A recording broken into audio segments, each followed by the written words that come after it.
दोस्तों, आज तक आपने सुना होगा कि कोई सरकारी कर्मचारी ऑन ड्यूटी था जिसकी ऑन ड्यूटी मौत होने के बाद सरकार ने उसके परिवार वालों को सहायता राशि दी हो। लेकिन आज पहली बार आप सुनेंगे कि आज के बाद अगर कोई ऑन ड्यूटी किसान है और उसकी मौके पर मौत हो जाती है तो उसके परिवार वालों को भी सहायता राशि मिलेगी।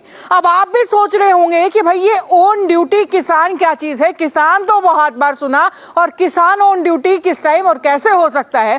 खैर, ये सारी चर्चाएं हम करेंगे, लेकिन इन सारी चर्चाओं का, सारे मुद्दों का बेस जो है आज हिसार शहर के अंदर हुई एक प्रेस कॉन्फ्रेंस थी जिसे आयोजित किया गया था आदित्य देवीलाल चौटाला की तरफ से, जो फिलहाल हरियाणा मार्केटिंग कमेटी के चेयरमैन हैं।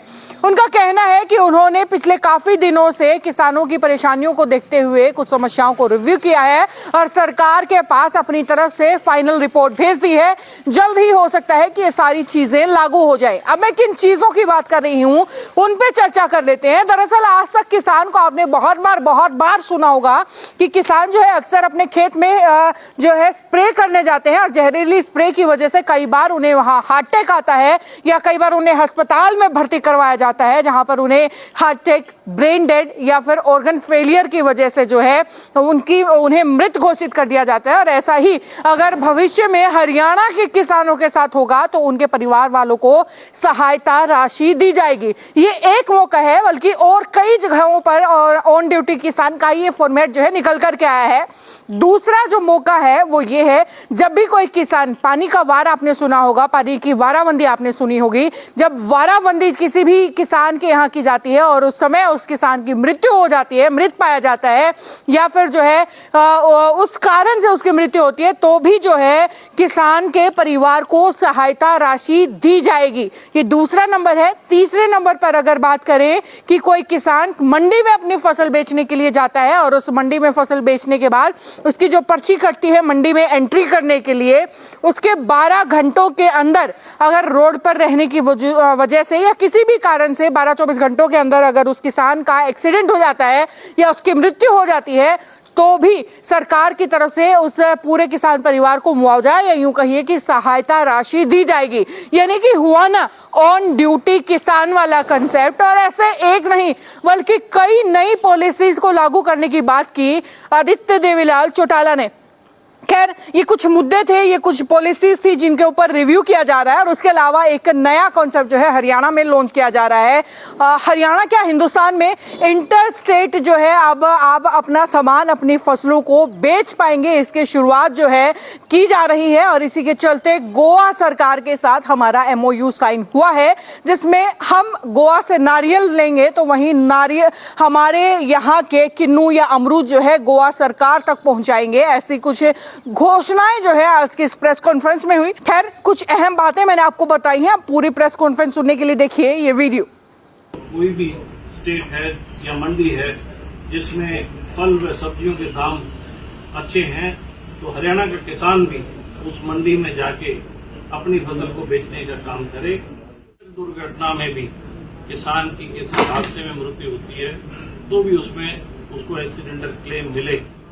14,000 किसानों ने इस मेले में आने का रजिस्ट्रेशन किया। बहुत बड़े लेवल पर किसान भारी तादाद और संख्या में इस मेले में आ रहे हैं। और मेले का उद्देश्य भी है कि जो भी नई कृषि यंत्र, नया टेक्नोलॉजी, नए किस्म के बीज, नए किस्म की पेस्टिसाइड्स जो किसानों की फसल के लिए लाभदायक हो, जिनसे किसान अपनी फसल की आमदन बढ़ा सके, क्वालिटी बढ़ा सके, क्वांटिटी बढ़ा सके, वो तमाम चीजें अलग अलग स्टॉल्स के रूप में, अलग अलग काउंटर्स के रूप में, चाहे वो MNCs हैं, चाहे नए एंटरप्रेन्योर्स हैं, चाहे नए नौजवान लोग इस मेले के अंदर अपनी अपनी चीजों को लेके जो प्रदर्शनी लगी है, वो तमाम चीजें किसानों के लिए बहुत लाभदायक और जिसका बहुत बड़ा असर पढ़े लिखे किसान पे जानकारी के रूप में, उनको मिल रहा है। दूर दराज के हर गांव के किसान इस मेले में आ रहे हैं। कल मुझे, मैं सोच भी नहीं सकता था, क्योंकि जिस जगह से मैं बिलोंग करता हूं, दवाड़ी क्षेत्र से, बहुत कम लोग इस क्षेत्र से आया करते थे, क्योंकि काफी दूर पड़ जाता है। पर मुझे ऑलमोस्ट हर गांव का व्यक्ति यहाँ मिला। मेरे लिए भी एक बड़ी नई चीज थी कि किसान इतना जागरूक है कि वो तमाम हर चीज को, जो नई इंडक्शन हो रही है, चाहे वो टेक्नोलॉजी के रूप में हो रही है, उसको समझने के लिए, उसको देखने के लिए इस मेले में आ रहे हैं। लगभग 250 के नजदीक MNCs, नई एंटरप्रेन्योर्स, चाहे वो पेस्टिसाइड्स की कंपनीज हों या वो इक्विपमेंट्स की हों, वो तमाम स्टॉल लगे हैं। और इस दफा पहली बार हैवी मशीनरीज को भी इसमें इंडक्ट करके हमने उनको स्पेस देने का काम किया है। हैवी मशीनरीज के भी स्टॉल लगे। और कल माननीय उपराष्ट्रपति जी ने भी जो कंपाइंस हैं, जो हमारा बड़ा मशीन्स हैं, चाहे वो हमारी सॉइल के संबंध में है या लेवलर्स हैं, वो तमाम चीजें उन्होंने देखी। किसी भी स्टेट का किसान अपनी फसल के उचित दाम मिले। अगर हिंदुस्तान में मान लो कोई भी स्टेट है या मंडी है जिसमें फल व सब्जियों के दाम अच्छे हैं, तो हरियाणा का किसान भी उस मंडी में जाके अपनी फसल को बेचने का काम करे, ताकि उसे किसी चीज की दिक्कत ना आए। अगर उससे अपनी फसल को होल्ड करना पड़े तो उसके लिए भी स्पेस अवेलेबल हो, ताकि उसके जहन में ये चिंता ना रहे कि मैं अपने फल या सब्जियों को 4 दिन 5 दिन होल्ड करना पड़े तो रखूंगा कहाँ। तो ये एक बहुत बड़ी पहल as a marketing board chairman Haryana के रूप में मैंने शुरू किया है। तो किसान भाई अपनी फसलों को बेचने के लिए मंडी में जाता है और गेट पास कटने के बाद अगर उसके 12 घंटे में कोई सड़क दुर्घटना में भी किसान की किसी हादसे में मृत्यु होती है, तो भी उसमें उसको एक्सीडेंटल क्लेम मिले। ये 5-7 चीजें जो आज तक किसी भी मार्केटिंग बोर्ड के चेयरमैन ने रिव्यू नहीं की थी, वो रिव्यू करके जो आज के तौर पे जो आज की नेसेसिटी नीड थी, उसको लाइन अप करते हुए हमने गवर्नमेंट ऑफ हरियाणा को अपनी बोर्ड की तरफ से सिफारिश की है। इन तमाम चीजों में को रिव्यू किया जाए ताकि किसान को सहायता मिल सके। तो ये भी हमने एक ऐतिहासिक काम करते हुए मार्केटिंग बोर्ड हरियाणा चेयरमैन के तौर पे किसानों को किस तरीके से हम राहत दे सकते हैं, किस तरीके से किसानों की मदद कर सकते हैं। तो ये जो पहले लॉ बने थे तो 1962 के थे, समय अनुसार उनकी अमेंडमेंट होना बहुत जरूरी थी। तो आज के दौर में जब किसान टेक्नोलॉजी को अडॉप्ट कर रहा है, जब किसान नई चीजों को, नई मशीनरीज को, खेती के यंत्रों को अडॉप्ट कर रहा है और अपनी फसल को अच्छा भाव मिले, अच्छी पैदावार हो, इसके लिए कोशिश कर रहा है। तो हमारी भी कोशिश थी कि हम भी उसके सारे रिस्क को और जो भी इसकी जरूरत है उन चीजों को पूरा करने के लिए उसके आज के दौर में जो मदद कर पाए हम मदद करेंगे। किसान ने बात करते हैं तो उसके अंदर जो भंडारण की बात आती है, भंडारण कहाँ है, इसलिए सुविधाएं क्या लेंगे? देखिए, काफी लंबे अरसे से इस पे विचार भी चल रहा है और बहुत बारी agriculture ministry government of India से रिपोर्ट भी सबमिट हुई है कि काफी सारा अनाज हमारा सही तरीके से भंडारण ना होने पे खराब हो जाता है। सरकार ने बहुत सी स्कीम भी लागू की थी जिसमें छोटा किसान या एफपीओ है वो सरकार की स्कीम का लाभ लेके भंडारण बना सकते हैं। पर चूंकि लैंड होल्डिंग बहुत थोड़ी रहेगी, किसान के पास 2 एकड़ 4 एकड़ 5 एकड़ से ज्यादा जमीन नहीं है ऑन एन एवरेज, तो छोटा किसान की इतनी क्षमता नहीं है कि वो भंडारण के लिए भी अपने लेवल पे कोई व्यवस्था बना सके। इसीलिए हमने ये सोचा, क्योंकि भंडारण की जरूरत तब पड़ती है जब हमने किसी चीज को होल्ड करना हो। हिंदुस्तान बहुत बड़ा है और हर हिंदुस्तान के अंदर बहुत सी ऐसी चीजें हैं जो हम खाते हैं। मसलन के तौर पे आप लोग सेब खाते हो, अब सेब हरियाणा का तो नहीं है, हिमाचल का है या JNK का है, और यही सेब तमिलनाडु के लोग भी खाते हैं, वहां भी सेब नहीं है। कहने का मतलब, अगर हमारा लिंकेज ठीक हो और किसान को हम लिंकेज प्रोवाइड कर दें और उसको ये एश्योर कर दें कि आपका अगर कहीं सामान नहीं बिका तो सरकार आपको भंडारण व्यवस्था बना के देगी तो निश्चित तौर पे किसान हिंदुस्तान में कहीं पे भी जाके अपनी कमोडिटी को बेच सकता है और अच्छे दाम मिल सकते हैं। और महंगाई सबसे बड़ा मुद्दा है। महंगाई पे कंट्रोल तभी होगा जब हम किसान को मार्केट देंगे तो महंगाई रुकेगी। एक टमाटर जो है वो 6 रुपए किलो में किसान बेचता है, लेकिन वो उपभोक्ता उसी टमाटर को 300 रुपए में ले रहा है। तो ये जो अंतर है 6 का 300 का, ये सबसे बड़ा अंतर है। मार्केट तो सही तरीके की लिंकेज नहीं मिल रही, तो किसान को लिंकेज मिले तो मैं ये दावे से कहता हूँ कि हम महंगाई को भी कंट्रोल करेंगे। तो आपने तरीका बता दें कि लिंकेज मिले और भंडारण हो, सरकार क्या कर रही है? देखिए, मैंने मार्केटिंग बोर्ड चेयरमैन हरियाणा होने के नाते अभी जैसे बात आई गोवा की, और मैं बता भी रहा हूँ 19 तारीख को डेलीगेशन आ रहा है। हम गोवा से MOU साइन कर रहे हैं इसी चीज को लेके कि उनका जो कमोडिटी है और हमारा कमोडिटी हम आपस में शेयर करें। तो ये हिंदुस्तान पैन इंडिया की अलग अलग कमोडिटीज है हर स्टेट की। धीरे धीरे ये शुरुआत की है पहली दफा। अगर मान लो ये सारी स्टेट्स इंटरलिंक हो जाती है तो हर चीज प्रॉपर मैनेज हो जाएगी। मैंने ये शुरुआत की एक लिंकेज एस्टेब्लिश करने की। सर, बोर्ड ने सालों पहले कई मंडियां काट दी। साथ में 500 है, उधर एरिया में शिक्षा में चौथा है, यहाँ गोवा भी है, कई सारी मंडी है जो मतलब डेवलप नहीं हो पाई। उस बारे में कोई और पॉलिसी बना है? देखिए, नहीं, कोई ऐसी पॉलिसी नहीं है। मार्केटिंग बोर्ड मंडी सब यार्ड बनाता है। मार्केटिंग बोर्ड इंफ्रास्ट्रक्चर तैयार करता है। इंफ्रास्ट्रक्चर के अंदर हमारे जो शेड्स आते हैं, हमारा पैलेट्स आता है पक्का, हमारी बाउंड्री वॉल्स आती है, जो भी फैसिलिटी हम बना सकते हैं हमने सारी मंडियों में बनाई है। उसके बाद जो शॉप्स हम देते हैं, दुकानें हम काटते हैं, वो दुकानें और आपके ऑनलाइन है, उसमें कहीं कोई ले तो ले, नहीं ले तो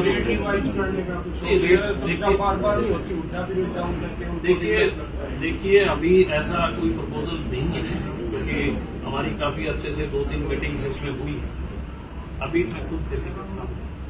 मैंने जिंदगी में कभी 20 किलोमीटर से फालतू अपने अनाज को नहीं बेचा, और ये हर किसान के से आप पूछोगे तो वो अपनी फसल को 20 किलोमीटर के दायरे में बेचता है। अब जिस फसल को 20 किलोमीटर के दायरे में बेचता है, उस 20 किलोमीटर में वो फसल सरप्लस है। अगर सरसों का एरिया है और सरसों की मंडी है तो उस पूरे इलाके में सरसों होती है, वो वहां की सरप्लस कमोडिटी है।